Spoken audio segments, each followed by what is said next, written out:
Muy buenos días.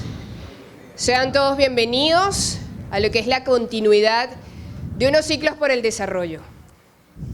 Damos especial agradecimiento por la invitación y la asistencia de la Junta Directiva de la Fundación Arturo Uslar Pietri, distinguidos miembros del cuerpo diplomático acreditados en el país, Junta Directiva Nacional y equipos promotores regionales del movimiento social y político Alianza del Lápiz, diputados y estimados miembros de la Dirección Nacional Cambiemos, diputados y respetados amigos de la Dirección de Avanzada Progresista, amigos diputados de Acción Democrática, respetados amigos de la Dirección Nacional de Centrados, estimados amigos de la Dirección Nacional de Unión y Progreso, empresarios y representantes de gremios privados, amigos de esta casa, dirigentes políticos independientes, activistas sociales, defensores de los derechos humanos que hoy nos acompañan, los intelectuales y académicos, y no menos importantes, señores, todos los medios de comunicación que hoy nos acompañan. Muchísimas gracias.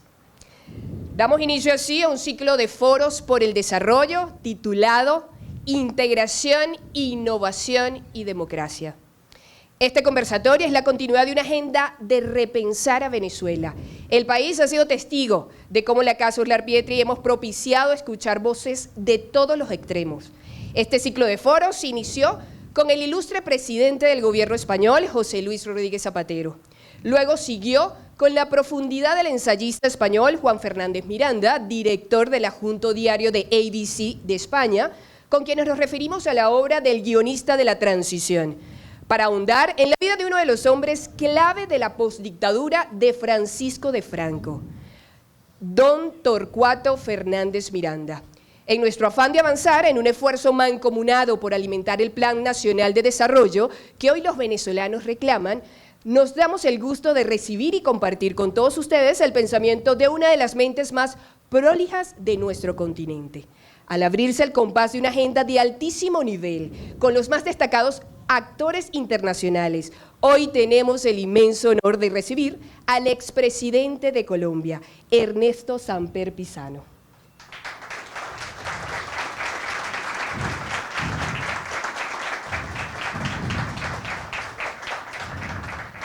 Este encuentro que hoy promovemos con Antonio Ecarri, a la cabeza de esta casa, Arturo Uslar Pietri, que la ha direccionado durante casi 2 décadas. Se desarrolla con miras a la construcción de un modelo país que garantice la paz, la tranquilidad y la estabilidad democrática, que dará paso desde la educación hasta el respaldo de las mayorías populares, a un cambio de modelo sin sobresaltos para así permitir el progreso y la igualdad de todos los venezolanos.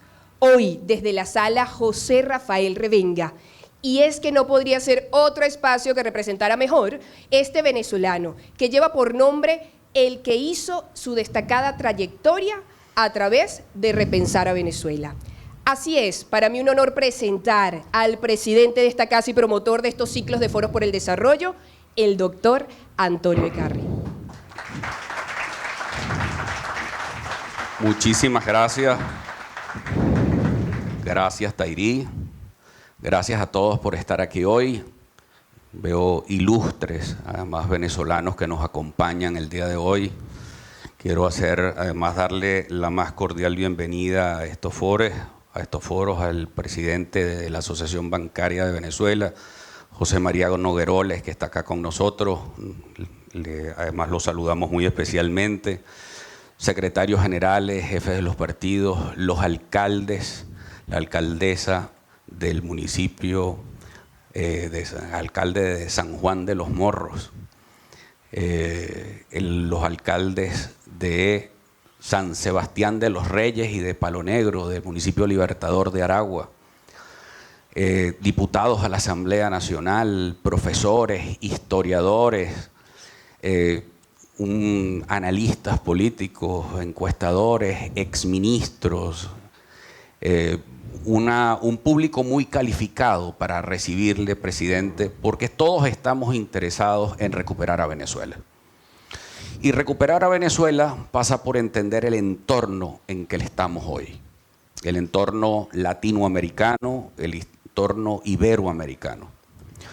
Yo debo decirles que me entusiasmó mucho organizar este foro, una vez que tuve el honor de acompañar al presidente Samper y a la directora de su fundación, de la Corporación Escenarios de Colombia, a Camila Casualput, que está por acá con nosotros, que nos acompaña, en una ponencia, en un foro de la Organización de Estados Iberoamericanos para la Educación y para la Cultura. Ese foro se hizo en Madrid y me despertó muchas inquietudes y que tienen que ver, por supuesto, con el pensamiento de esta casa, con el pensamiento de Arturo Uslar Pietri. Y ese pensamiento tiene que ver cómo nos integramos en Latinoamérica. La gran preocupación de Uslar era que Latinoamérica, presidente, tenía problemas hasta con su nombre, porque teníamos problemas de origen. Y quien no conoce su nombre y no conoce su origen, pues obviamente va a vivir siempre confundido, va a tener problemas psicológicos. Es decir, nosotros como América Latina tenemos que entender que somos una mezcla, y una mezcla extraordinaria entre el europeo, pero también nuestros pueblos originarios, que hay que respetar mucho esa cultura, pero también a los pueblos afrodescendientes que vinieron con una inmensidad cultural extraordinaria. Esa inmensidad de culturas, de convergencia de culturas, pues trajo una realidad sociopolítica muy complicada y que todavía nos cuesta. Pareciera ser que el desarrollo está anclado a nuestros problemas de origen, a nuestros problemas culturales. Es decir, que un tema que tenemos que resolver es un problema de origen. Es decir, tenemos una falla de origen, de no entender de dónde venimos. Y no es para que nos quedemos anclados al pasado o viendo por el retrovisor de la historia. Es saber de dónde venimos para saber dónde estamos y hacia dónde vamos. Recordar a Uslar, por supuesto, es recordar también al presidente Ramón J. Velázquez, que hoy nos acompaña a su hijo Gustavo, además un profesor, catedrático y político venezolano, quien está aquí con nosotros hoy, en esa pasión que tenían por entender lo que ocurría en Colombia, que era muy parecido a lo que ocurría en Venezuela. Es decir, creo que fue el presidente Lleras que decía que lo que pasa en Colombia se va a reflejar en Venezuela y lo que ocurra en Venezuela le va a pasar a Colombia. Y tener aislados a los dos países es un error garrafal que da paso a la oscuridad, que da paso al mercado negro, que da paso a la delincuencia, que da paso a cualquier cantidad de desencuentros, cuando más bien deberíamos estar más integrados, porque integrados somos más fuertes. Integrados podemos ser más fuertes para combatir la pobreza, para erradicar la pobreza. Yo creo que la gran preocupación nacional, binacional hoy, tiene que ser la erradicación de la pobreza y entender las brechas. Su conferencia a mí me marcó mucho, presidente, allá en la conferencia de Madrid. Y aquí tengo, por casualidad, porque me lo traje hasta marcado, eso lo tengo yo muy rayado, el libro de las conferencias que se bautizó allá. Y hay una cita suya, que está aquí, que dice: nunca como hoy habíamos estado tan desintegrados y nunca como hoy habíamos necesitado más la integración. Y nosotros en Venezuela necesitamos más integración para tener más democracia. Mientras tengamos más integración y estemos más integrados, pues hay más instituciones. Si hay más instituciones, va a haber más respeto a la ley. Si hay más respeto a la ley, significa que va a haber más transparencia. Si hay más transparencia, significa que va a haber más estabilidad. Si hay más estabilidad, va a haber más inversión, señor Nogueroles. Va a haber más condiciones para que Venezuela pueda seguir creciendo, que su mercado financiero sea fuerte nuevamente, su mercado bancario, pero también lo que hemos hablado, Pedro Elías, de la necesidad de que los venezolanos podamos tener acceso de verdad y diferente a la renta petrolera, a los grandes desafíos. Es decir, que nosotros no podemos buscarle soluciones a Venezuela, ni siquiera a nuestra crisis actual, si no entendemos el proceso de lo que está viviendo Colombia y el resto de América Latina. Por eso para nosotros es tan importante el hecho de que el presidente Samper nos acompañe hoy. Muchas críticas, por ahí unos dinosaurios de cartón, por ahí están allá, enfilaron baterías contra usted y contra mí esta mañana. Porque son los mismos que parece que, como ellos nacieron cómodos y no quieren resolver, si no les importa lo que le pase a los demás, pues ellos parecen disparar desde la cintura. Pero esos cantos nosotros no podemos seguirlos escuchando. Tenemos que estar por encima de las diferencias para resolver los modernos problemas que nos está presentando el continente y la gente. Fíjense esto, Camila, tengo que citarte aquí tu hermoso trabajo y felicitarla. Véanla bien, porque esta va a significar, esta persona que está aquí, Camila Casualput, es una profesional de primera y que le va a decir mucho al continente.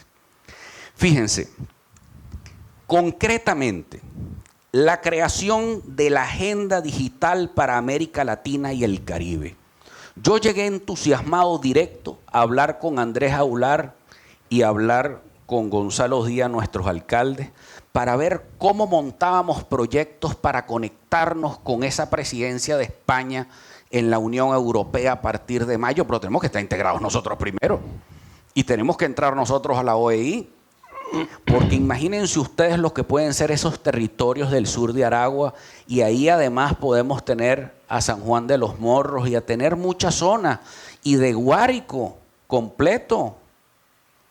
¿Y por qué? Bueno, porque resulta ser que podemos traer conectividad. Ahorita no podemos, Rafael Simón, hablar ni siquiera de historia si no estamos conectados a la red. Y ese es el problema de fondo. Nosotros tenemos que estar comprometidos a resolver problemas de esto, Timoteo, ya. Y tiene que ser incorporarnos a esta agenda digital de América Latina y el Caribe. ¿Cómo crece el sector bancario si no tenemos una buena conectividad en Venezuela? ¿Cómo crecen los sectores del turismo que queremos desarrollar en San Sebastián de los Reyes? ¿O cómo podemos desarrollar todo ese sector industrial que tenemos en Palo Negro? Mayerlin, ¿cómo podemos hacer nosotros aquí en Caracas para que nuestros sectores populares y muchos de nuestros dirigentes de la parroquia Sucre y del 23 de enero que están aquí no tengan que estar zanqueando para ver cómo se conectan, para ver si les llega el WhatsApp o en qué momento pueden ver TikTok? Resulta ser que eso no es un problema de conectividad nada más. Oscar, ¿a ti qué te importa tanto eso? Eso es un tema de la pobreza. Porque el que no esté conectado, ahí mismo le vamos a impulsar, los vamos empujando a ser más pobres.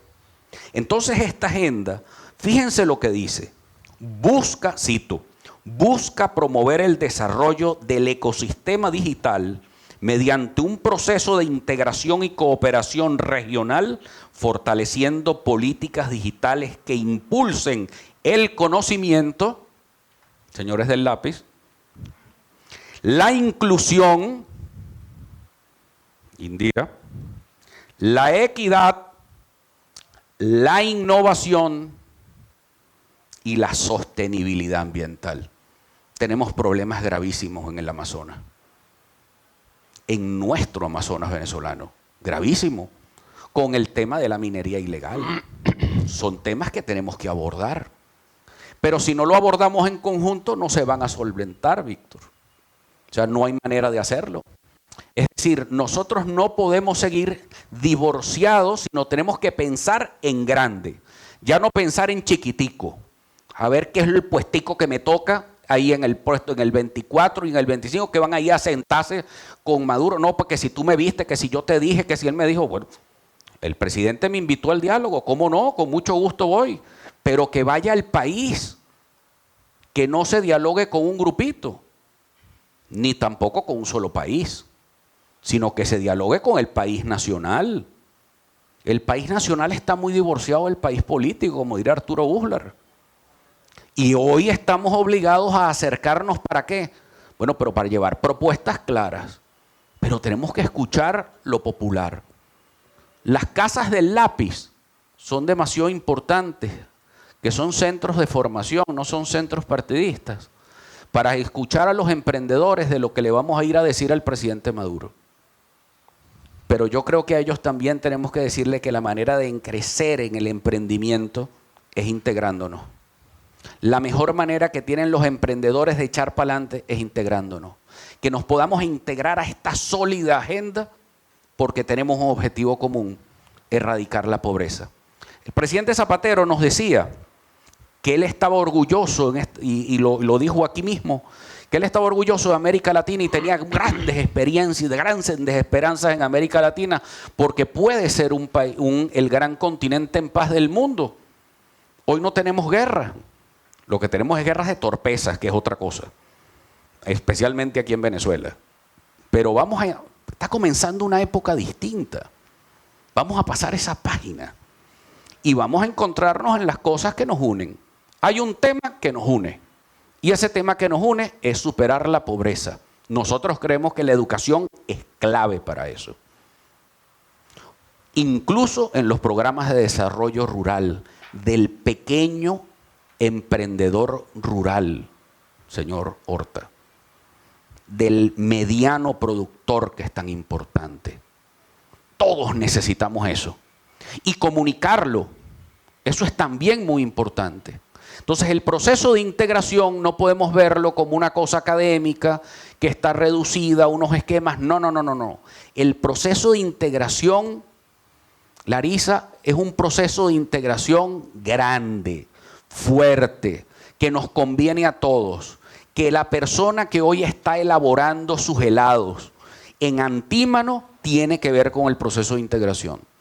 Que los pequeños productores de Valle de la Pascua tienen que ver con el proceso de integración. Vamos a hacer popular el proceso de integración. ¿Para qué?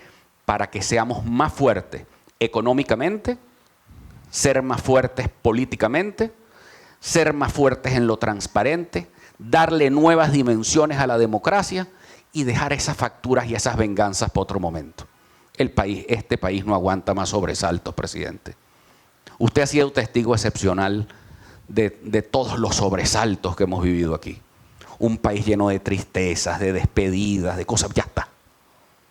¿Cómo uno sale hoy a rechazar o a decir, no, presidente, vamos a reunirnos en secreto? No, aquí no hay secreto.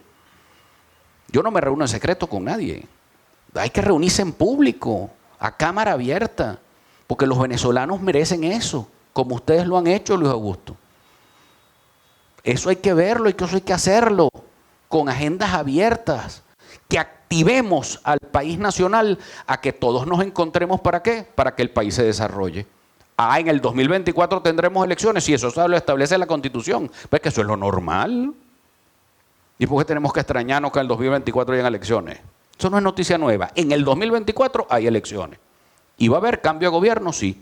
Si trabajamos y construimos una mayoría popular que nos dé una victoria, que le dé estabilidad al país y que nos permita gobernar en paz para que los venezolanos, sin sobresalto, terminemos de pasar esta página de la historia. Bienvenido al diálogo siempre.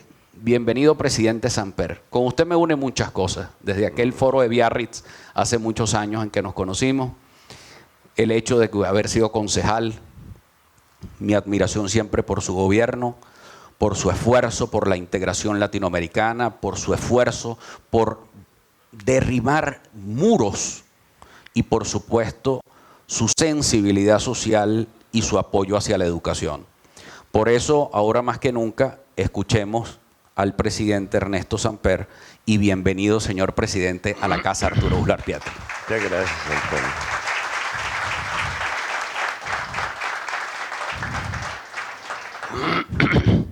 Muchísimas gracias. Se respira aire fresco en Venezuela.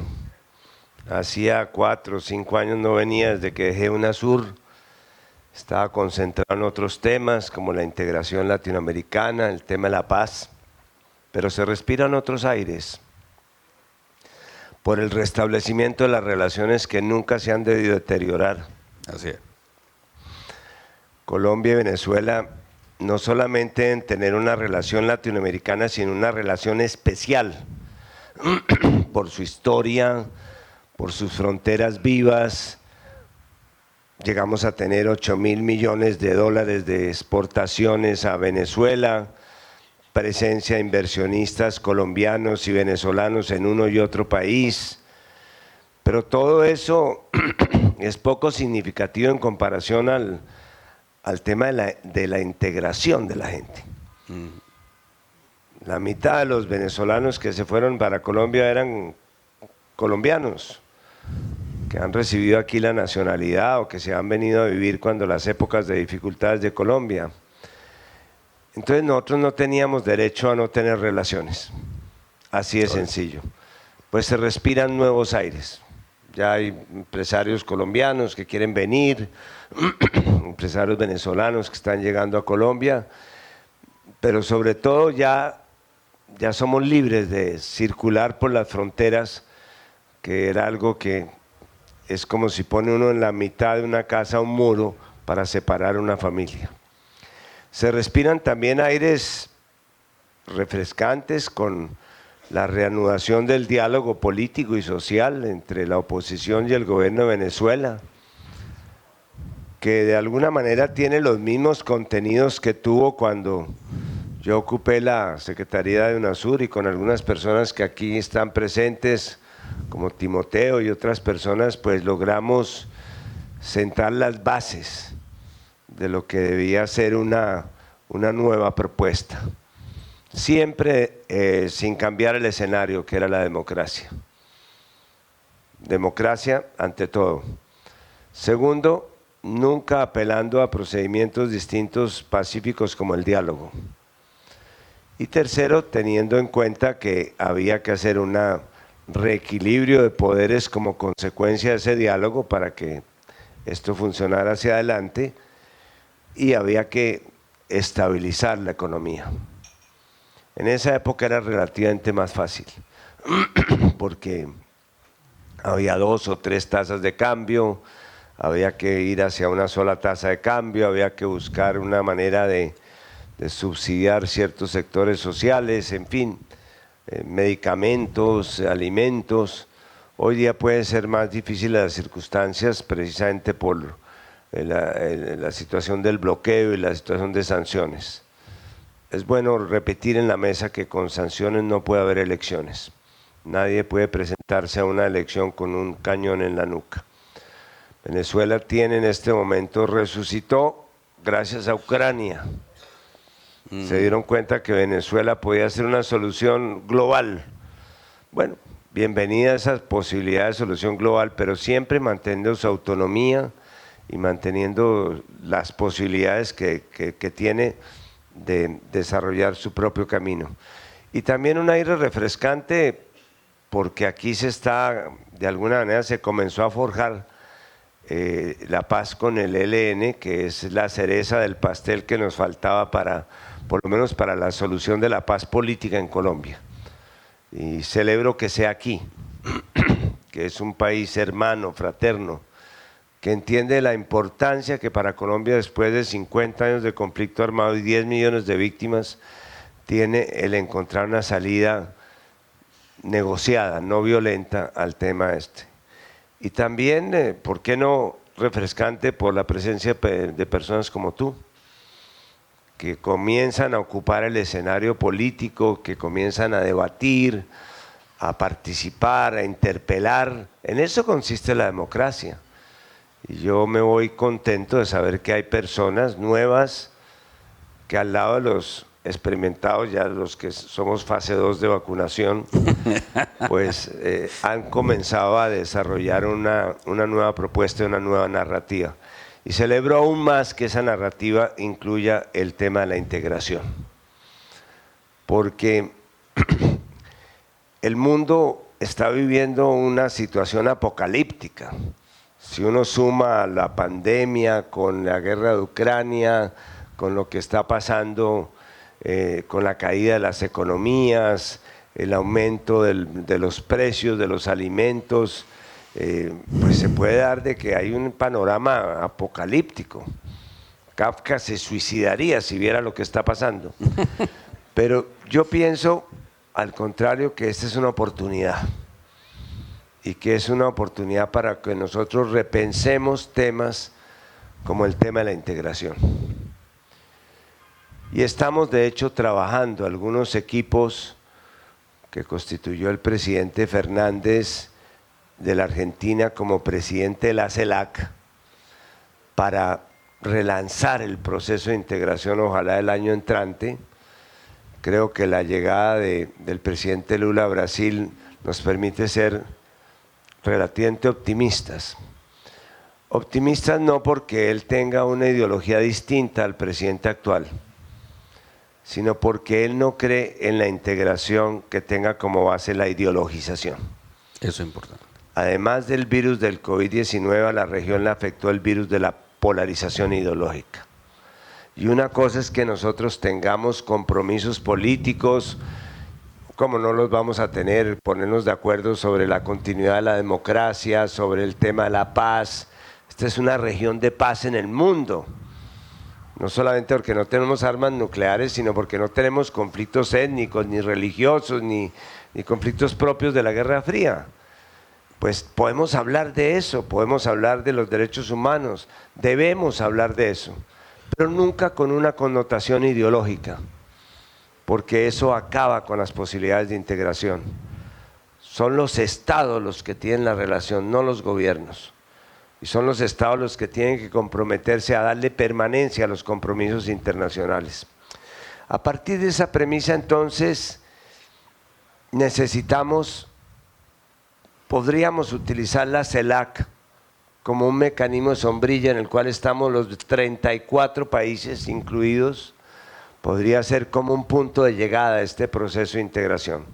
¿Cómo llegamos a esa CELAC? Lo primero sea señalar que esa no puede ser la misma CELAC que tenemos hoy día, que es una CELAC que no está empoderada, que no hay una secretaría, que no tiene tratado constitutivo y que tiene una norma que nos mató en UNASUR, que es la norma del consenso. El consenso se aplica en Europa para dejar entrar o salir países, pero no se aplica para las decisiones administrativas y para cualquier tipo de decisiones programáticas. Y creo que hay que comenzar por pensar en volver más democráticos los mecanismos de integración, y ese volverlos más democráticos supone renunciar a las normas, al ejercicio de las normas del consenso para todos los asuntos, porque eso le da a las minorías el poder de vetar a las mayorías. Entonces se pueden trabajar con unas mayorías calificadas, unas mayorías simples y utilizar el consenso para las grandes decisiones. En ese sentido yo creo que la CELAC podría jugar un papel como canciller de América Latina hacia el resto del mundo. Si algo va a resultar de este proceso peligroso que estamos viviendo de desglobalización, porque nos estamos desglobalizando, estamos renunciando a las reglas con las cuales construimos una movilidad de capitales, movilidad de tecnología, movilidad de datos. Construimos un panorama global inclusive al cual entró China. Pero ahora, con todo lo que está sucediendo, estamos volviendo a ver el hocico amenazante de la Guerra Fría, estamos viendo a ver cómo nos estamos volviendo a dividir por bloques, nos estamos desglobalizando y también vemos la incapacidad de acción de Naciones Unidas para contener esta ola. Y yo creo que vamos hacia un nuevo multilateralismo. Y en ese nuevo multilateralismo lo que habrá será votos de bancadas, no votos por países y un Consejo de Seguridad que se ejerce el derecho del veto, sino un multilateralismo por bloques temáticos o bloques regionales. Que si se trata del tema de la equidad de género, está muy bien que se reúnan las mujeres de todo el mundo para buscar que se mejoren sus condiciones de equidad, que si estamos hablando del tema alimentario que preocupa especialmente al África, está bien que haya una bancada del África que promueva esos temas. Y en ese sentido nosotros no existimos. no estamos integrados como región. Nosotros vimos lo que pasó en la pandemia. Fuimos víctimas del proteccionismo sanitario de Europa, de los Estados Unidos. Aquí no había vacunas, en América Latina en general, porque los países industrializados, los dueños de las vacunas, estaban especulando con las vacunas. Eso no nos puede volver a suceder. Nosotros hemos debido tener la capacidad de unificarnos como países y hacer un lobby para obtener vacunas a unos precios razonables como países, como bloque de países, no cada cual como en un naufragio tratando de salvarse con su propia tabla. Entonces, a partir de esas reflexiones, tenemos como dos caminos para la integración. El camino, a mi juicio, desastroso, que es el de seguir suscribiendo tratados de libre comercio, los países o las subregiones para, de alguna manera, privilegiar los intereses de Europa o de Estados Unidos. Yo asistí como presidente a la Cumbre de las Américas en 1994. El presidente Clinton nos dijo, vamos a hacer un bloque americano en el cual puedan vivir Bolívar, San Martín, Martí, Jefferson. Nos pareció maravilloso. A los pocos meses firmó un tratado de libre comercio con México que acabó con las posibilidades de integración, como acabó con la comunidad andina, porque se salieron pues los países que cuando Colombia y Perú firmaron un tratado de libre comercio con Estados Unidos, ¿cuál arancel común, cuál zona común de comercio? Desbarató las posibilidades de integración. Esa concepción de integración no la podemos repetir.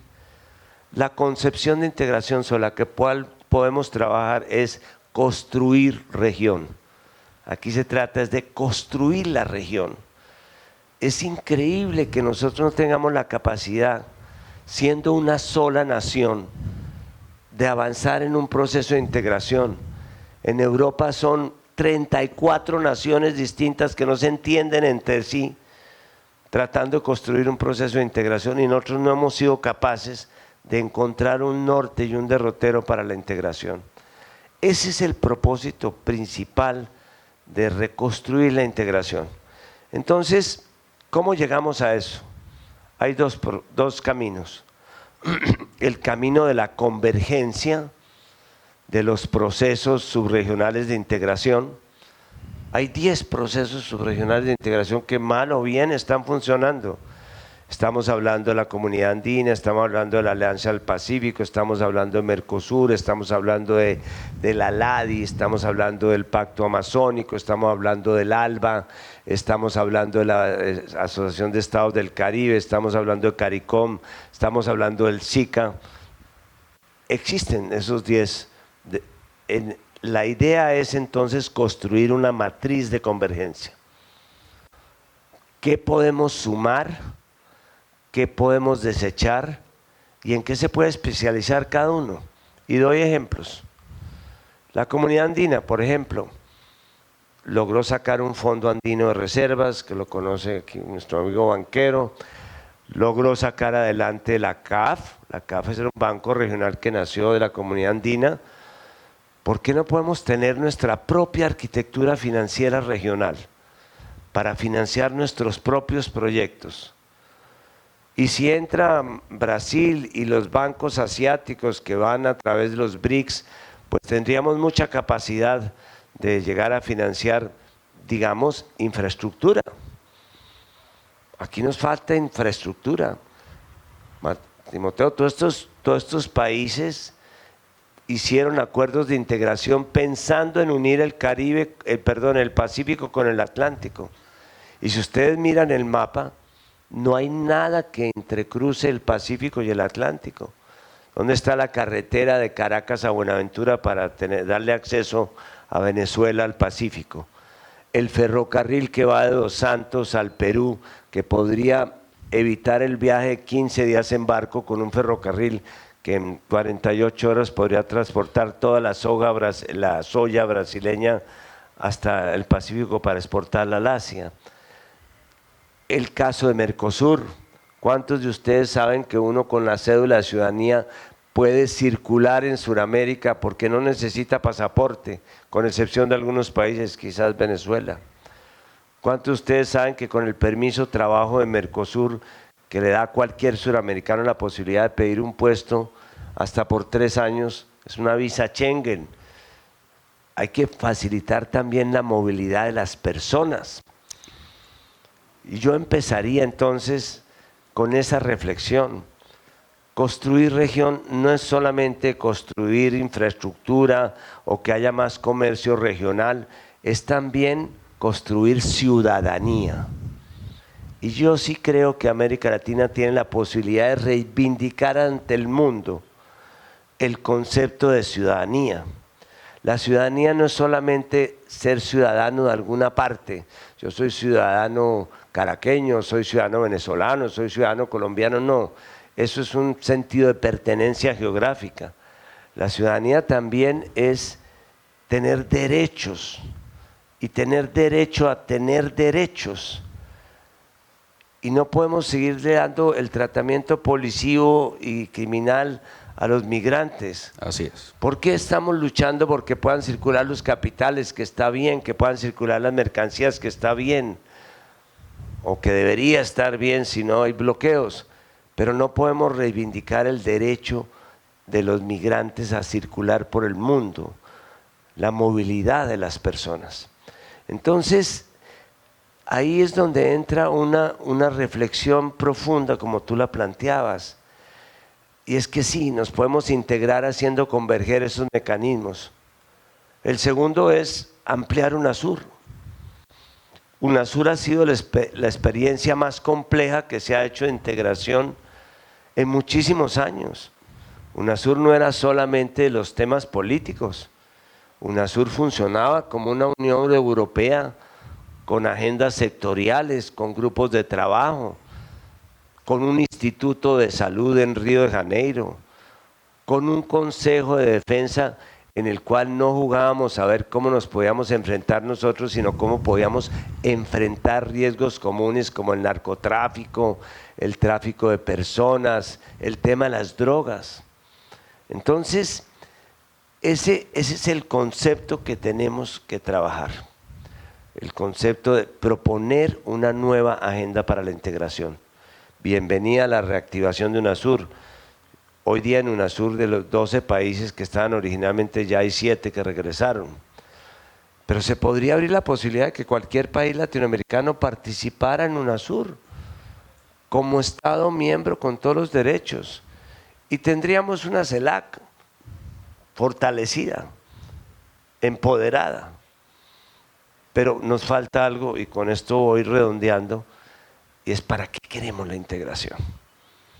¿Para qué la queremos? Y yo sí noto que en la región hay una nueva agenda que interpretaron los jóvenes que estaban protestando en el 2019 y cuyo grito, que todos pensamos que iba a ser el grito, el gran grito latinoamericano como la primavera árabe, ese grito quedó ahogado con la pandemia. Quedó ahogado con la pandemia. ¿Qué pedían los jóvenes? Pedían seguridad. No seguridad física, no más policías, no. Pedían seguridad en el futuro. Porque es que la realidad del mundo es que nos anticiparon el futuro. No lo anticiparon. El cambio climático está aquí. No va a llegar dentro de 20 años. Aquí están las tormentas, los huracanes, los sismos andinos. Necesitamos una respuesta a esos desastres naturales. Pero además de ser víctimas del cambio climático, también somos solución. 50% de la biodiversidad del mundo está en el Amazonas.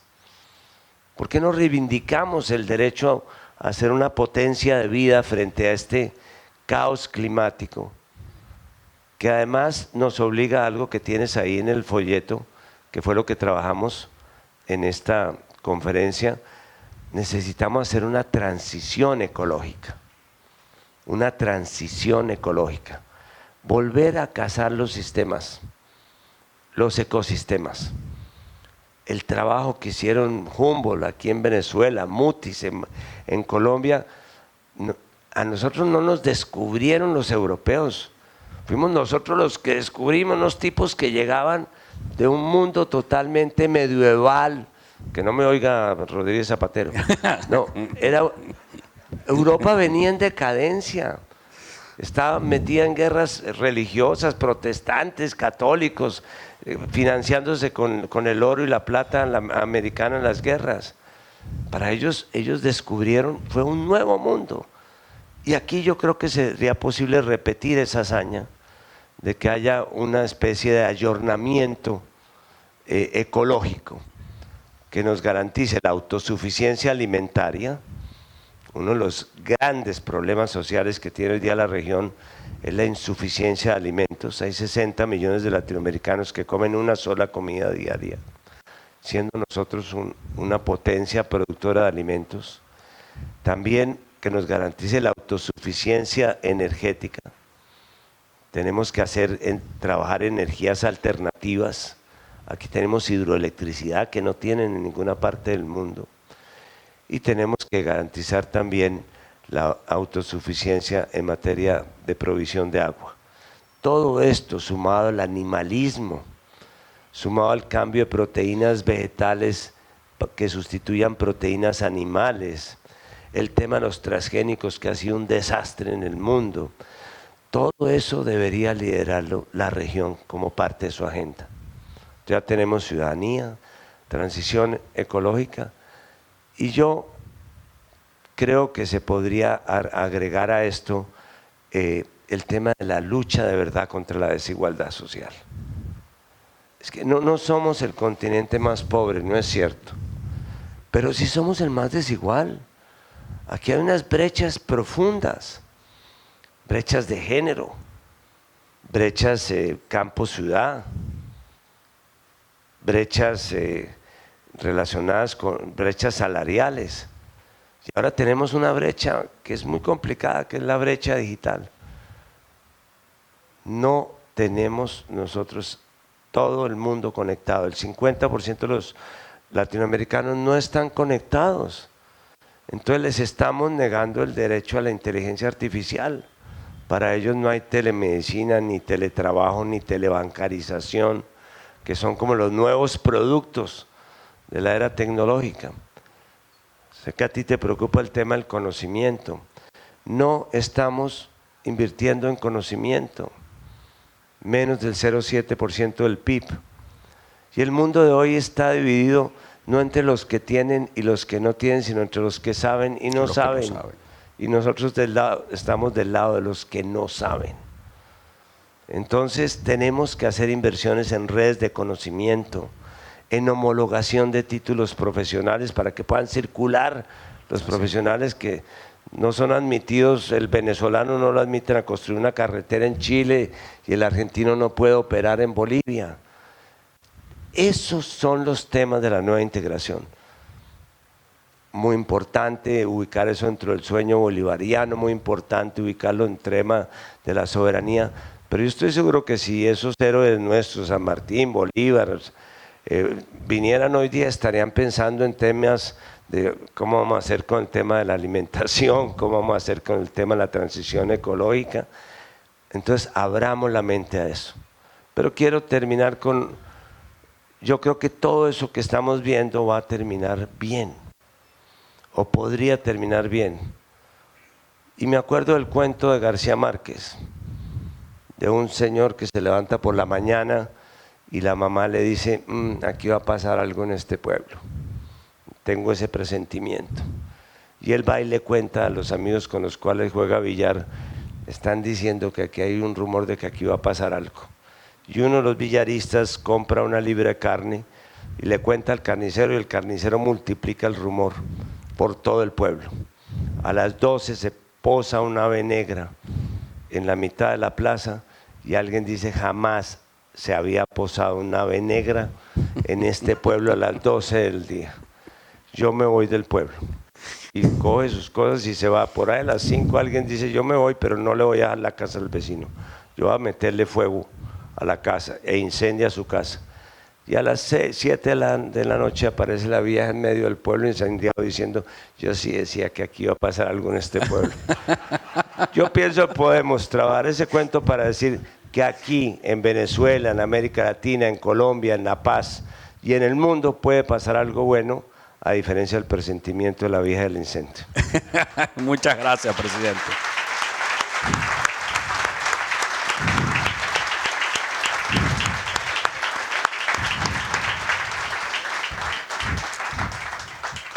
Dos temas que me encantaría abusar de su tiempo para repreguntarle. Uno es el tema de la ciudadanía cultural. Ahondar un poco más en un tema que nos angustia a nosotros muchísimo, a los venezolanos, y tiene que ver con los migrantes. Todos aquí en este salón tenemos a alguien en un proceso grave o que ha tenido problemas con la migración. Esta semana vimos de manera inaudita cómo los herederos de la reserva petrolera más grande del mundo son sacados a golpes de la frontera sur de los Estados Unidos y son acabados unos campamentos que habían allí. Todo eso tiene que ver con pobreza y desigualdad. Tiene que ver con esperanza. Tiene que ver con la falta de oportunidades. Tiene que ver con muchísimos temas que rondan, porque no es un componente muy grande de venezolanos, que es lo que uno se asombra. Como un país que está al norte de América Latina, que está frente al centro del comercio mundial como es el Caribe, como es un país que tiene las reservas petroleras más importantes del mundo.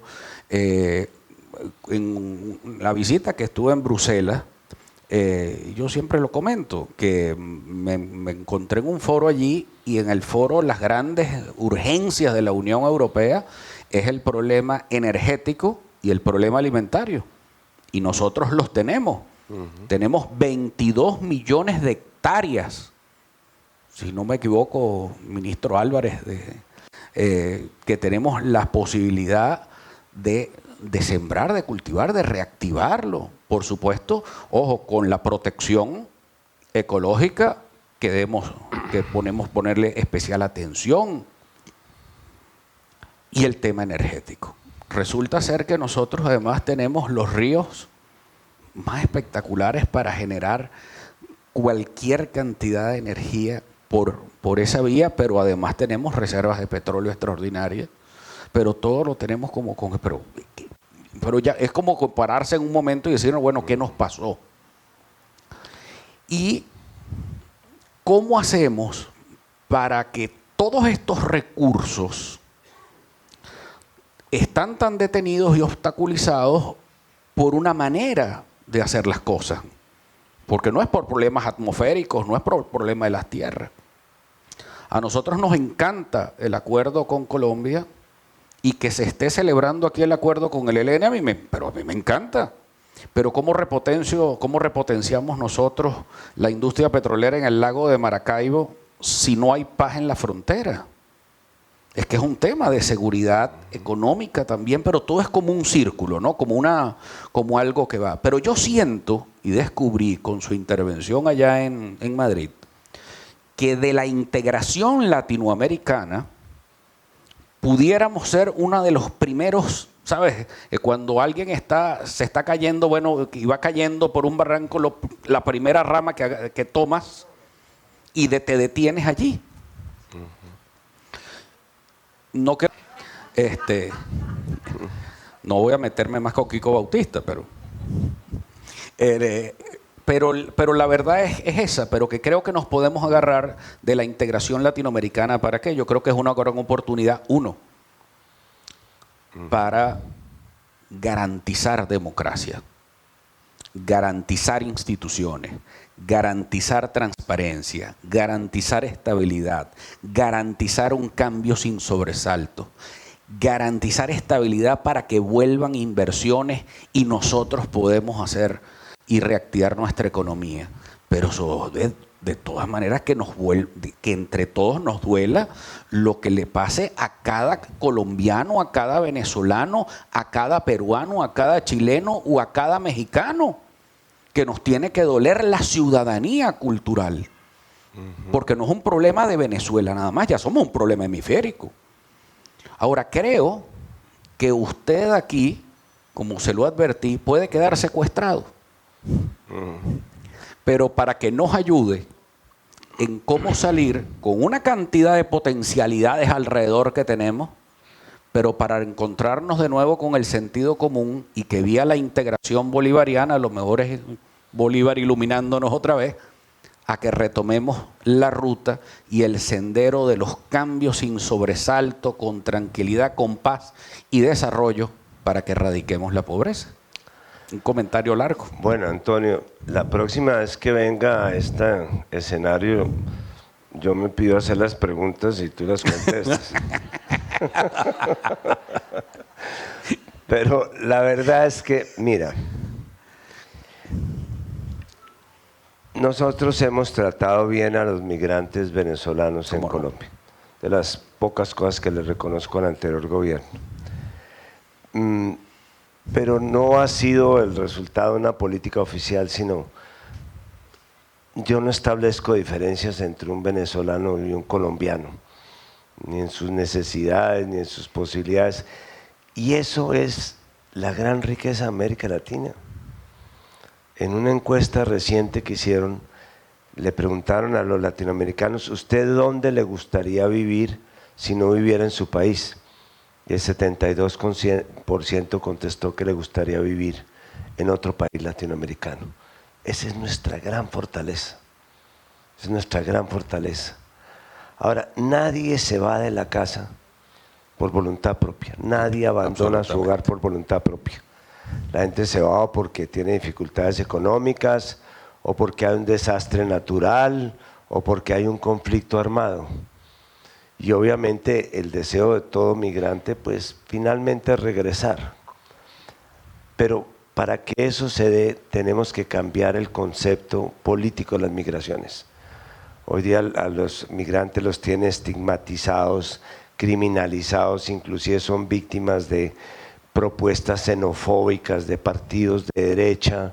Es decir, están en la peor condición, cuando deberían ser las personas más beneficiadas, por ejemplo, de un proceso de apertura y de globalización. Ahí es donde yo creo que tenemos que reubicar el tema de los migrantes. Pero tú tocas otro tema y contesto brevemente si me quieres hacer otra pregunta, no, que es nuestro gran problema también, además con el tema de la desigualdad, con el tema de la ciudadanía, es el tema del valor.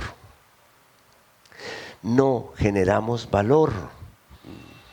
Vivimos de lo que le sacamos a la tierra debajo o encima. Tenemos unas economías extractivistas. Y alguien me decía, ¿y qué pasa en Centroamérica y México?